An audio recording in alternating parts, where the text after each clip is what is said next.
Nah, sekarang pertanyaannya, kalau 200T aja teman-teman dukung, berarti lelang dan Lelang Cesi Cesi harus Anda harus didukung. dukung.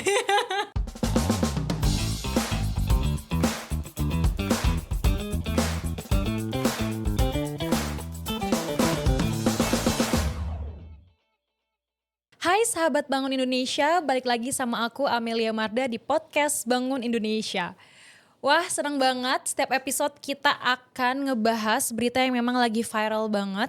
Salah satunya di episode kali ini kita akan ngebahas tentang pemerintah menyalurkan dana 200 triliun ke sistem perbankan untuk memutar perekonomian nasional. Wow, ini benar-benar seru banget nih tentang dana 200 triliun itu terjadilah pro kontra antara Menteri Keuangan Bapak Purbaya dan juga Bang Hotman Paris. Ada apa dengan mereka berdua ya guys ya?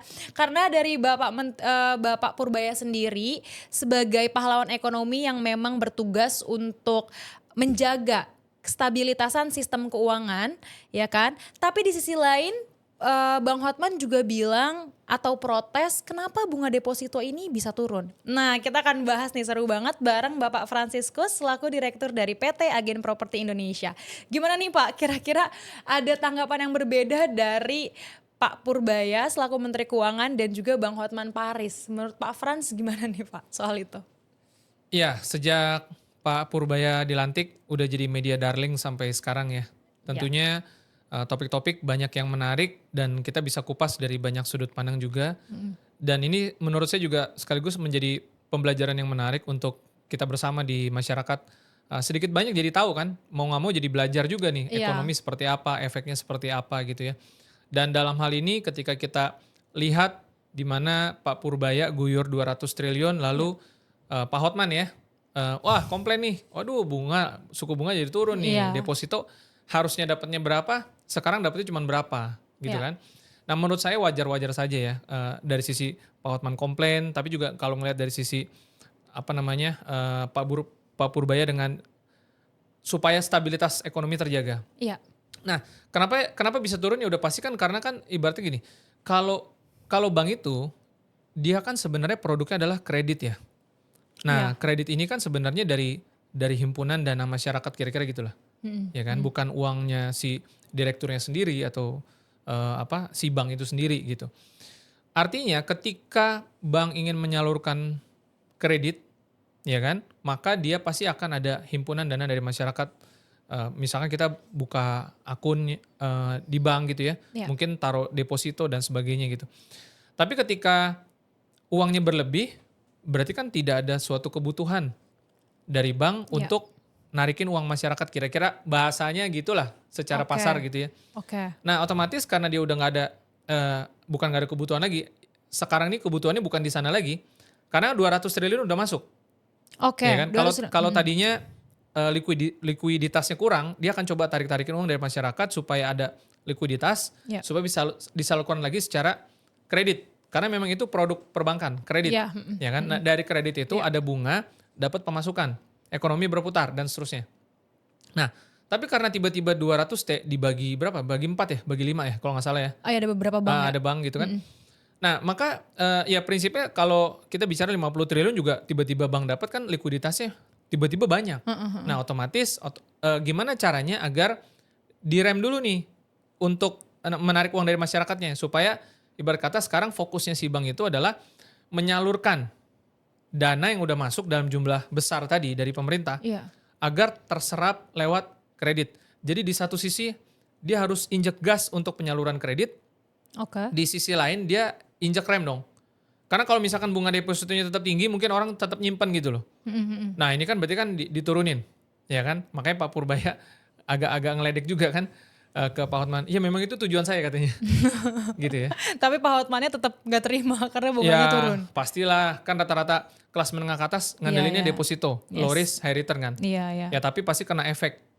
Oke, tapi di sini yang masih aku belum paham kenapa Pak Purbaya ini mengguyurkan dana tersebut atau uang tersebut untuk mendorong ekonomi nasional. Itu maksudnya gimana Pak? Iya kan konteksnya kan saat waktu kemarin itu ya, termasuk sampai dengan sekarang juga masih belum tujuannya gini, tujuannya adalah Pak Purbaya ingin bayangin aja kayak jantung lah. Oke. Jadi si jantung nih mungkin lagi kena sakit atau apa. Detaknya nggak bagus. Oke. Nah 200T itu ibaratnya kayak CPR atau apa tuh ya, yang dikasih kejut dek gitu. Oke, Ya kan supaya dia dia berdetak. Betul. Nah 200T itu ditaruh di pasar tuh, di ekonomi tuh. Ya kan. Harapannya ini bisa Ya. menyebar. 200T ini bisa menyebar ke masyarakat. Terjadilah efek domino. Efek domino. Oke. Ya kan, misalkan diserap secara kredit tentunya ya. Diserap oleh pengusaha-pengusaha, ya kan? Misalkan dia buat kembangin pabrik atau apa. Nah, otomatis kan ada efek domino. Ekonomi itu kan sebenarnya efek domino. Yang satu punya uang, uangnya bergerak, Berpengaruh ya ke ya yang kan, lain. lalu bergerak lagi ke tempat Iya. yang lain, ekonomi bergerak.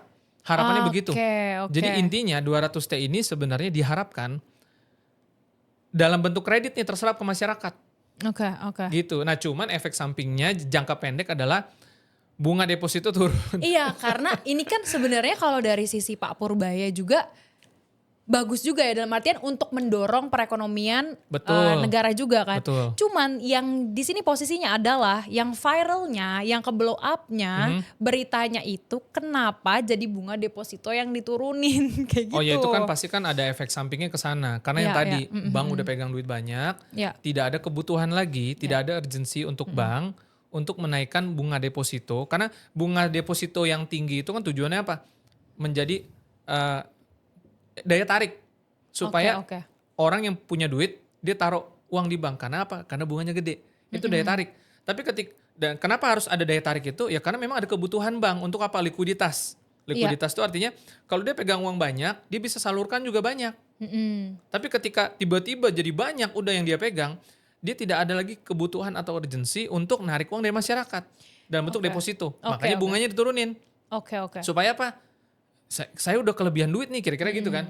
Lu jangan taruh lagi di sini deh, kira-kira gitu. Jadi istilahnya gini bukan sih Pak, kalau misalnya bank lagi likuiditasnya rendah, dalam artian ya bank mancing nasabah untuk Pasti. investasi, dalam artian dia butuh duit juga untuk muterin ke semuanya untuk gitu puterin kan. lagi ya. Oke, nah jadi untuk bunga deposito itu turun berarti bukan karena faktor ekonomi yang melambat, tapi karena ya emang likuiditasnya Lagi tinggi. lagi tinggi. Betul. Oke, Betul. I see. Terus ya Pak ya, kalau misalnya ada penyaluran yang tadi Bapak bilang kan bank itu sistemnya ya udah kredit untuk masyarakat. Ya kan fokusnya sekarang adalah menyalurkan kredit sebanyak-banyaknya. Tapi kalau misalnya terjadi yang namanya kredit macet, pasti ada resikonya juga kan Pak? Betul. Itu gimana Pak? Ya, jadi kalau saya percayanya begini sudut pandangnya. Saat ini pasti beban besarnya tuh ada di bank itu. 5 bank besar itu kan, bank BUMN. Iya. Kenapa? Karena tanggung jawabnya jadi sedikit bergeser ke mereka nih. Saya nggak bilang pemerintah lepas tanggung jawab ya, enggak ya. Ini kita berusaha bersama-sama lah. Jadi pemerintah menggunakan daya bank BUMN untuk bisa menggerakkan ekonomi dan menurut saya itu bagus juga. Tapi berarti kan ada tanggung jawab yang lebih di bank nih sekarang nih. Tanggung jawabnya tuh apa? Harus cepet-cepet dong untuk menyebarluaskan, mendistribusikan kredit itu. Ya kan? Nah di satu sisi, pertanyaan Amel tadi sebenarnya cukup tepat. Di satu sisi ada kekhawatiran, nanti kalau jadi kredit macet bagaimana? Iya. Karena wajar gitu kalau dia takut, ya kan? Tapi di satu sisi dia harus push. Nah kalau saya melihatnya, bank pasti akan lebih berhati-hati. Kalau bicaranya apakah ini nanti akan jadi kredit macet, harusnya saat ini bank menjadi lebih berhati-hati. Di satu sisi dia akan ngegas, karena dia nggak boleh lama-lama pegang itu duit, karena dia bayar bunga juga ke pemerintah pasti. Nah, jadi dia akan berusaha tuh ngegas kencang untuk salurin. Dan ini berarti menjadi peluang bagi pengusaha UKM atau apapun itu UMKM gitu ya. Yang memang memerlukan kredit untuk peluang para pengusaha untuk bisa dapat kredit saat ini menjadi lebih besar karena dorongan gas tadi tuh dari 200 triliun. Tapi di satu sisi bukan berarti bank juga akan sembarangan dalam mencarikan kredit. Karena apa? Ada kredit analis, dicek dulu kesanggupannya seperti apa, kemampuannya bagaimana, agunannya bagaimana. Meskipun mungkin ada yang tanpa agunan juga, cuman kan mayoritas kan agunan yang gede-gede, pengusaha-pengusaha besar gitu ya. Ya, jadi saya percaya bank saat ini sedang terdesak dalam tanda kutip, tanggung jawabnya jadi besar, bebannya besar, jadi dia akan push untuk penyaluran kredit. Nah, tapi di sisi lain dia juga pasti akan lebih berhati-hati. Nggak mungkin dia sembarangan, karena apa? Tanggung jawabnya makin besar, gitu. Oke, yang tadi Pak Frans bilang kan tentang penyaluran kredit itu kan bisa ngebantu perputaran ekonomi juga. Nah, tapi kalau misalnya kita bedah lagi secara secara luas, dampaknya untuk ekonomi sendiri untuk negara kita, penyaluran kredit itu seberapa luas sih, Pak? Tadi kan Pak Frans bilang katanya biar kita sebagai mungkin kalau dari secara simple contohnya bisa untuk KPR Ya, atau apa segala macam. Nah, itu ya, dampak secara luasnya gimana, Pak? ya. Jadi ini sebenarnya sudah berjalan ya. Bahkan sebelum, maksudnya gini, saat ini 200 triliun itu menjadi suatu ikonik banget ya, menjadi memes banget ya. Iya. Tapi kan sebenarnya kalau kita lihat kredit dari dulu memang udah ada Iya, dari dulu oke ya. oke Karena oke. kredit ini menjadi suatu kayak semacam oli lah, bisa dibilang kayak oli juga. Tujuannya apa? Contoh kita bicara efek kredit secara luas bagaimana terhadap ekonomi. Paling gampang kita bicara kendaraan bermotor deh. Oke. Motor roda 2 nih, mobil. Coba aja cek penjualan. Paling banyak yang beli cash atau karena kredit? Kredit lah udah Kredit, pasti. ya. Banyak kok yang tinggalnya, mohon maaf, misalkan di gang gitu. Oke. Motornya bagus, PCX, Ya. NMAX, Mm-mm. X-Max. Banyak kayak berbagai. Banyak, Iya, banyak. iya. Bukan karena nggak boleh loh, maksudnya gini, itu karena kredit. Meskipun ada juga yang cash, saya nggak bilang kalau gang pasti kredit, enggak. Cuman maksudnya kebanyakan, Iya, iya. Mm-mm. ya kan? Artinya apa? Ketika terjadinya penjualan karena kredit, efeknya kemana? Sales dapat komisi, Yang sempat kita sebelumnya ya, bahas di podcast juga. dealer, bosnya dealer dapat. Ya. Terus after sales kayak bengkel, pasti dong, Ya. servis berkala, ya kan? Apalagi Pertamina dapat dari penjualan bensin, Iya. Iya kan? Semua kena. semua kena. Jadi kayak efek domino. Efek domino. Oke. Jadi kredit itu tidak ada, harus ada. Oke. Nah, Pak Purbaya ngelihat, oh kalau gitu gue teken nih tambahin 200 triliun. Supaya kreditnya ini makin nyebar. Oke. Karena apa? Ekonominya kan sedang berkontraksi nih kemarin. Ya kan? Ini sebenarnya masih ada efek-efek dari COVID lah. Tapi Oh, ditambah iya. yang lain, tekanan global. Oke. Ya teman-teman udah lebih ngerti lah kalau bicara global, perang lah apa segala macam gak berhenti-berhenti ya kan.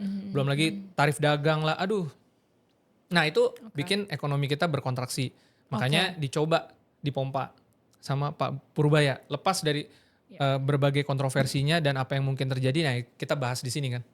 Dan ada salah satu juga dari tanggapan Pak Purbaya, katanya emang kredit itu bukan cuman urusan perbankan aja, tapi sebagai urat nadi ekonomi juga. Itu tanggapan Bapak gimana? Ya saya setuju karena balik lagi kredit ini punya efek domino yang panjang. Itu baru kredit kendaraan bermotor. Rumah, KPR, banyak yang beli KPR loh. Kalau Iya, berdasarkan iya. survei gitu ya. Properti itu salah satu sektor yang efek dominonya tuh panjang banget. Oke. Kontraktor. Ya misalkan yang bikin properti itu apa aja? Kayak misalkan semen, batako, tukang-tukang bangunan, ya kan? Terus kalau ada pekerjaan kontraktor, kalau misalkan tukang bangunan lagi bikin nih, yang lewat jualan makanan tuh, ya kan? Oke. Yang jual cat gimana? Furnis, yang jual di mall-mall banyak barang kebutuhan rumah tangga, Jadi kebantu semua ya Pak, sampai ke akar-akarnya. sampai ke akarnya. Itu tujuannya sebenarnya. Oke, oke, oke. I see. Terus ya Pak ya, ini kita masuk ke segmen 2 yang soal masuk ke perputaran ekonomi, yang Oke. soal kredit macet, Hmm. ya kan? Kalau misalnya ada resiko kredit macet yang begitu tinggi, karena memang bank katanya mengucurkan dana 200 triliun itu untuk ya udahlah untuk masyarakat nih kredit segala macem. Tapi kalau misalnya resikonya ternyata banyak yang kena dalam artian kredit macet itu gimana Pak? Iya, pesimisme dan optimisme ini kan berjalan beriringan ya. Ketika kita Oke. bicara, nanti kalau macet gimana? Kalau misalnya kredit macetnya malah jauh lebih tinggi gitu loh Pak. Ya, karena apa? Karena tekanan tadi kan, dipacu untuk kreditnya lebih banyak. Sehingga wajar kita kekhawatirannya adalah nanti kalau macetnya lebih tinggi bagaimana? Ya. Ya kan? Ya, di satu sisi jawabannya adalah preventif di depan dari kredit analis perbankan. Saya Gimana yakin tuh, Pak? betul, kan jadi gini, setiap kali kredit mau dicairkan, itu ada divisi kredit analis. Ya. Dia akan ngecek Ya. layak nggak nih, layak nggak nih, ya kan? Di satu sisi, secara kuantitas pekerjaan dia dipaksa naik supaya jualannya tambah banyak. Tapi di sisi lain bukan berarti semena-mena kan, asal-asalan gitu loh. Jadi dia lebih berhati-hati tuh, pasti tuh. Ya mungkin dia nambahin orang SDM untuk kredit analis, saya nggak tahu juga ya. Oke. Cuma secara prinsip saya yakin ini sekarang masih baru sih. Jadi mungkin kita belum bisa lihat. Nanti kita akan lihat coba secara indeks, biasanya indeks itu akan menggambarkan lebih banyak gitu ya. Cuman prinsipnya saya yakin bank akan lebih berhati-hati, tidak akan sembarangan dalam menyalurkan kredit. Dan kalaupun memang ada kredit macet, itu sebenarnya dari dulu juga ada. Artinya Oke. setiap ada kredit pasti ada potensi kredit macet. Semakin besar kredit yang masuk ke masyarakat, wajar kalau potensi kredit macet itu juga lebih tinggi. Itu wajar. Jadi nggak ada yang harus gimana gitu. Kayak mobil BBM. Makin banyak di jalan, polusi makin banyak.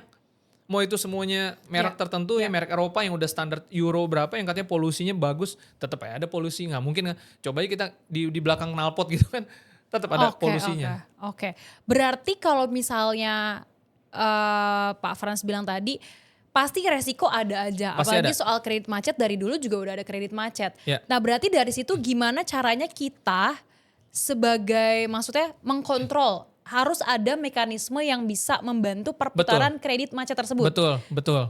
Ini analoginya seperti kalau kita punya kendaraan motor misalkan, Oke. ya kan, throttle-nya dibagusin, gasnya, jadi lebih kencang tenaganya, cc-nya besar. Tapi kalau cc yang besar itu nggak ada sistem pengereman yang bagus, ya itu juga kan bahaya juga, Oke. ya kan? Atau ibaratnya kita punya kinerja jantung tadi bagus mompanya gitu ya, tapi kan di pembuluh darah itu aliran darahnya mesti lancar.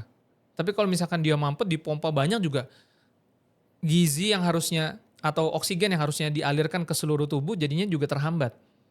Jadi preventifnya penting, kuratifnya penting juga. Nah makanya sebenarnya kita bicara itu adalah udah masuk ke wilayah recovery credit. Nah Ya kan? Bagaimana recovery credit ini menjadi lebih lancar. Iya. Ini panjang, tapi sebelum ke situ mungkin kita bisa lihat iklan nih. Bukan iklan, maksudnya kita mau kasih lihat teman-teman, ya kan? Bagaimana 200 triliun ini saat ini sudah terserap dengan baik atau belum? Nah, Supaya kita bisa masuk ke situ ntar. Oke. Jadi 200 triliun itu sebenarnya udah terserap dengan baik apa belum sih Pak? Nah ya kita lihat deh. Oke, jadi kita lihat di sini ya, ada yang namanya indeks harga saham gabungan ya. Kita bisa lihat nih di sebelah kanan nih, posisi kita lagi bagus-bagusnya secara indeks. Oke.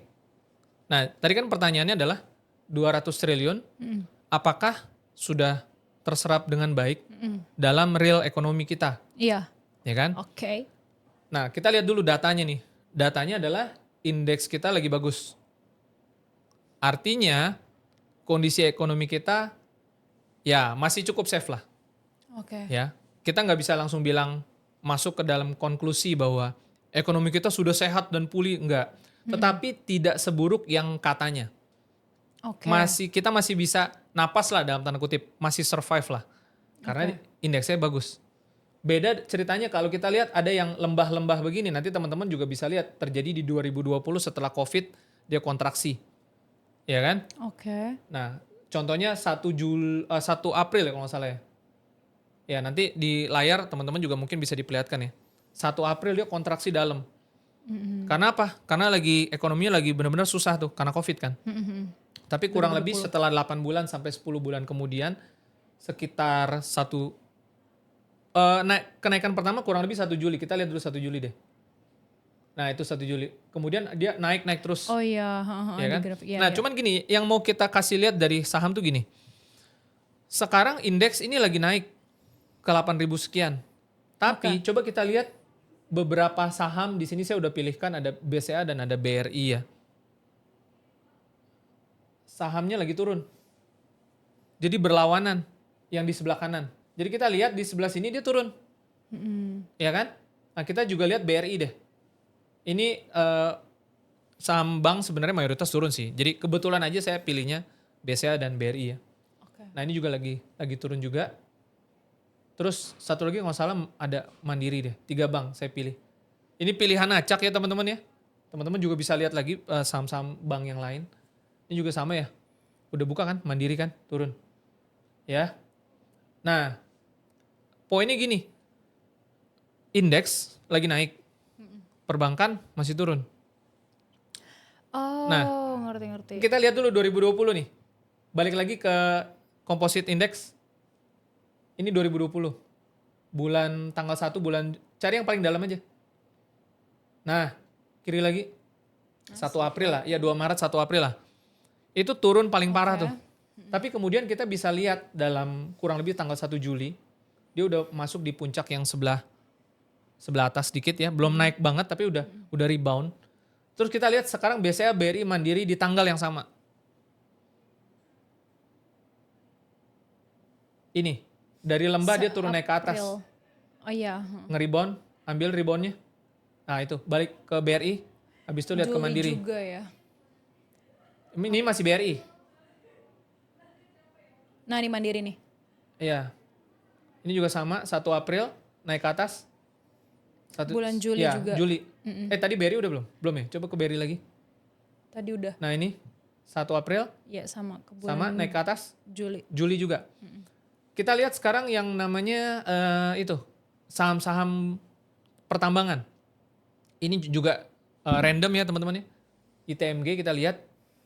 Nah ini ada nih 2020 di bawah. Lalu naik ke atas. Dan sekarang juga belum ada perubahan ya. Masih di situ. Masih di sideways. Ini juga sama tanggalnya 1 April, lalu dia akan naik di 1 Juli. Di gunung kecil yang kedua. Nah itu. Coba lihat lagi di Adro sama di PTBA. Sekali lagi ini random, teman-teman boleh cari dari data-data yang lain. 1 April, lalu yang lembah gunung kedua, yang kecil, naik lagi dikit. 1 Juli, dia naik juga. Di Adro coba. Ini Adro, PTBA. Nah ini 2020, lembah 1 April tadi. Ke kanan. Naik juga di bulan Kanan, Juli. stop 1 Juli. Dia naik juga. Nah, kalau yang baru, coba geser yang baru. Nah ini cuan termasuk baru ya. Semuanya berdasarkan yang all time ya. Kalau ini kan belum lama, jadi dia baru all time high-nya di sini ya. Oke, kita balik ke indeks saja, ke composite. Ya. Jadi teman-teman, yang mau kita bahas di sini adalah saat ini apakah 200 triliunnya itu sudah terserap secara real? Iya. Jawabannya belum. Kenapa? Karena perbankan itu sebenarnya salah satu yang menjadi indikator. Oke. Kalau memang sudah nge-bounce up, bukan cuman indeks, biasanya perbankan juga ikut naik. Cuman banyak faktor. Salah satunya kalau saat ini adalah terjadinya rotasi sektor. Jadi ada sektor-sektor. Maksudnya gimana Pak? Kan ekonomi itu banyak sektor ya. Ada yang pangan, pertanian, energi, perbankan, ya kan? Ya. Nah, saat ini yang terjadi sebenarnya ada pertama adalah kan kayak BCA kan udah naik banyak gitu ya. Wajar kalau yang namanya take profit lah. Take profit. Tapi di sisi lain juga ada rotasi sektor. Jadi ada sektor-sektor yang di momen-momen tertentu, di zaman-zaman tertentu itu dia lebih naik, lebih unggul. Gitu. Cuman balik lagi, karena kita lihat dari kebiasaan-kebiasaan yang historical, kalau memang benar-benar sudah terserap secara real ekonomi, perbankan biasanya ikut naik. Ini belum, ini berlawanan. Artinya wajar 200T berapa bulan ke berapa sih baru turun kan gitu. Nggak mungkin dong 200T langsung semuanya keserap. Oke. Iya kan? Ini Perlu 200 waktu. triliun itu kemarin bulan apa ya pas berita awal-awal? 1-2 bulan baru. Oh iya baru 1-2 bulan. Dia belum lama kok dilantik. Ya kan? Jadi wajar. Tetapi ya di satu sisi ternyata kita jangan pesimis-pesimis juga. Ekonomi kita terbilang ya masih cukup safe lah. Belum bagus-bagus banget. Juga jangan dijelek-jelekin juga. Itu poinnya. Oke, jadi intinya belum terserap secara maksimal dana 200 triliun Betul, karena pasti butuh waktu. Buat nganalisa kredit, buat orang yang ngajukan pinjaman. Oke.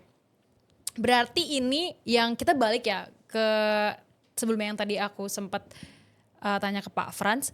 Berarti kalau misalnya ada yang namanya kredit macet yang tinggi, ya kan? Kalau dengan adanya penyaluran kredit juga ada resiko kredit macet yang tinggi. Berarti harus ada mekanisme yang memang harus membantu atau menolong recovery uang ataupun kredit macet tersebut. Betul. Berarti ini ada hubungannya sama cesi dan lelang. Betul. Iya gak sih Pak? Bahkan lebih jauh. Oh gimana tuh Pak? Gimana? Jadi kita perlu bahas dari sisi apa bedanya injek gas 200 triliun gaya Purbaya Sama kita di recovery credit. Oke. Sama lelang, ada lelang dan ada CC. Ini sekaligus menjawab ke pertanyaan tadi. Di satu sisi, pemerintah mendorong dong ekonomi lewat kredit. Simpelnya kan gitu. Iya. 200T ini kan bukan bagi-bagi duit atau cetak duit. Kalau cetak duit bisa jadi inflasi, udah banyak Iya. yang bahas lah.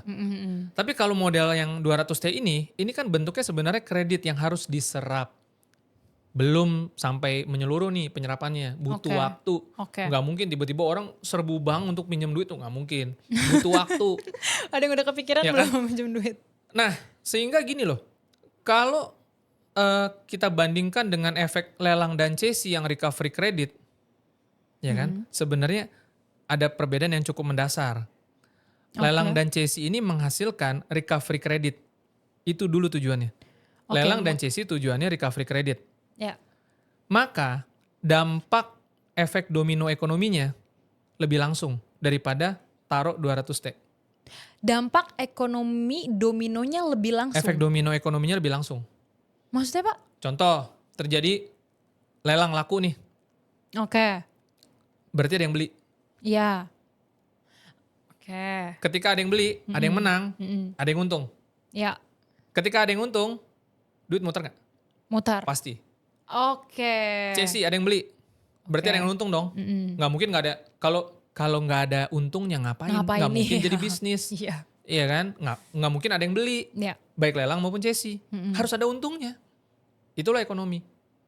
Nah, Oke. sehingga karena ada untungnya, ini bahasanya gampang-gampang aja lah. Iya, heeh. Karena ada untungnya, duit pasti muter. Apa ya? Lah, contohnya gampang lah, habis gajian deh. Jajan nggak? Pasti jajan. Jajan. Mulai dari cilok, cireng atau gampang-gampang aja. Nah, sama. Cilok, Orang beli cireng. CC, pasti untung, pasti ada untungnya. Oke. Ya kan? Ketika 200T masuk ke, ini maksudnya supaya teman-teman paham ya. Kita bukannya mau bentrokin dua-dua butuh. Bank butuh likuiditas supaya Ya. ngalirin. Jadi gini, maksud saya poinnya adalah kalau teman-teman Pak Purbaya ini media daring banget sekarang. Semuanya pro. Meskipun awalnya mungkin ada kontroversi ya. Iya. Tapi sekarang semuanya dukung. Ya kan? Menjadi angin segar. Siapa yang Karena nggak dukung? kreditnya. Siapa yang nggak dukung? Bukan. Oh, Karena Pak Purbaya ini angin segar di kondisi kita yang kemarin kan belum lama, abis itu kan demo kan. Sebelum itu kan demo dan lain sebagainya. Ya kan? Jadi angin segar nih Pak Purbaya. Nah, berarti dukungan kepada 200 ini banyak juga nih. Meskipun ya banyak pakar mungkin yang bilang hati-hatilah segala macam. Tapi intinya udah banyak yang dukung. Nah, sekarang pertanyaannya, kalau 200T aja teman-teman dukung, berarti lelang dan Lelang CC harus Anda harus dukung. Karena apa? Karena impactnya lebih langsung. Serius. Iya, benar. Karena Gitu. emang yang tadinya emang dari, contohnya rumah dilelang karena debitur gagal bayar, ya kan? Iya. Jadi ngebantu juga dengan kredit macet recovery-nya. Bank Untuk jadi ada recovery. duit lagi. NPL-nya turun. Iya, 200T masuk itu NPL nggak langsung turun loh. Berkas-berkas lama tetap harus diselesaikan. Oke. Ya kan? Itu jadi 200T itu tidak merubah posisi NPL dan dia menjadi nambah kerjaan untuk nyalurin. Oke. Kalau recovery credit, lelang dan CC, dia langsung nyembuhin si NPL. Dan langsung ada efek domino secara ekonomi. Oke, Gitu. iya. Karena ngebantu perputarannya secara langsung gitu ya, Ya Pak karena ya. dari bank udah pulih, dia Ya. lempar ke investor. Yes, ya investor kan? dapat untung. Investor pasti ada untung. Iya. Nah ketika investor untung, emang investor kerja sendiri. Ada timnya dapat jatah. Lalu efek domino terjadi. Yes. Begitu. Alright. Nah, kalau misalnya kita ngomong-ngomong soal CSI, nah seberapa sering investasi CSI di Prop Tugu Api? Seberapa berpengalamannya tuh Prop Tugu Api? Ya sebelumnya kita juga udah sharing juga ke teman-teman ya. Jadi Nonton podcast kita beli ya, guys. CSI, lalu dapat untung di pelunasan, ya kan? Nah kalau Prop Tugonya dapat untung, timnya kebagian, kan gitu kan? Yes. Kalau timnya kebagian, masyarakat sekitar dapat. Ya. Ya kira-kira kan seperti itu.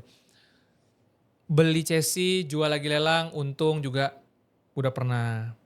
Belum lagi kalau teman-teman yang beli CSI dibantu sama Prop Tugo Api juga udah banyak banget. Oke. Yang nitip, Pak saya juga mau beli lelang ini yang ini nih ya kan. Pengen menang dong, pengen dapat pengosongan dan sebagainya, udah delivery. Itu udah banyak banget. Yes. Jadi poinnya adalah kita ini memang mesti ngerti betul-betul banyak aspek. Terutama kalau teman-teman mau beli chassis. Ngerti? Bukan cuma chassis sih. Kalau tadi kita lihat, kita bahas saham kan tadi kan. Iya. Kalau kita mau investasi dan kita mau dapat untung, kita nggak bisa cuman pakai kacamata kuda gitu ya.